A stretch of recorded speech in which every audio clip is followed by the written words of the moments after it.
I posljedno ljudi, danas snimamo klip u kojem ću vam pokazati top 3 najboljih karata, barem po meni.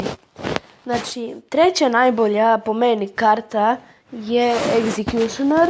Znači, baš sviđa mi se da je splash damage i, na primjer, ako baci sekiricu na minion portu, ostaće pola healtha, a sekirica će se vratiti i uništiti ih. Znači, to je isto dobra stvar. Dobro, znači, druga omiljena karta mi je ovi elitni barberijani. Znači, stvarno dobra karta.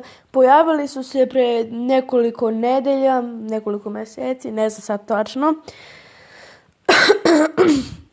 Znači, to je sasvim jedna dobra karta. U akciji odlični su, možete da ih kombinujete bukvalno sa svakom kartom. Iako ja ne predlažem vam da kombinujete sa nekom tenkarom. Neka karta obična. Znači, da. I po meni najbolja karta u Clash Royale-u. Znači, ovaj klip je baziran nije najbolje karte sve, nego najbolje karte koje nisu legendarne, koje vi možete imati. Znači, po meni najbolja karta je Hog Rider. Znači, stvarno karta je za sve dobra. Za def, znači solidna je. Naprimjer, ako on baci elitne barberijane, vi možete baciti Hoga da malo odvuče i onda bacite još nešto, na primjer. Ali za napad, po meni najbolja karta, jer možete kombinujete bukvalno sa svačim, čujte mene.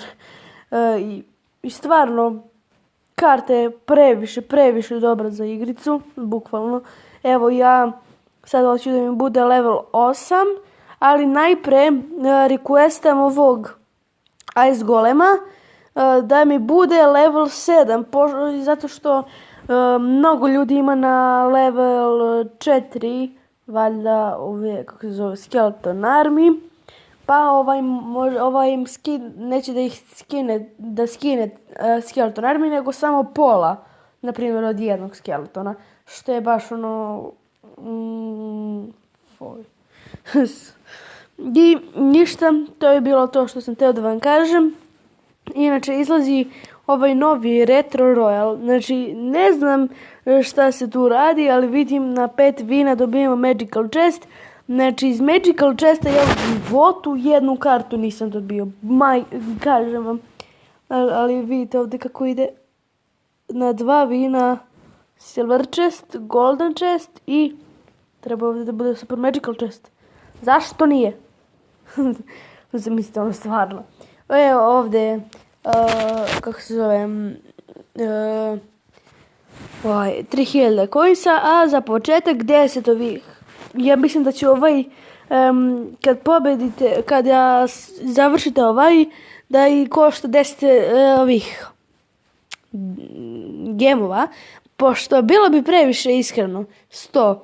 Zato što, pa ne znam kako da vam kažem, ali pogledajte ovo, znači, nije kao i sve ostalo, nego, na primjer, ako pobedite 6 rundi, tu ste završili, a kao što znate, treba u Classic Challenge-u ili ovom Grand Challenge-u, znači 12, kao što je i uvek bilo, to baš čudno. I dobro, ništa ljudi, to je bilo to što sam htio da vam kažem. I do sljedećeg videa. Poz!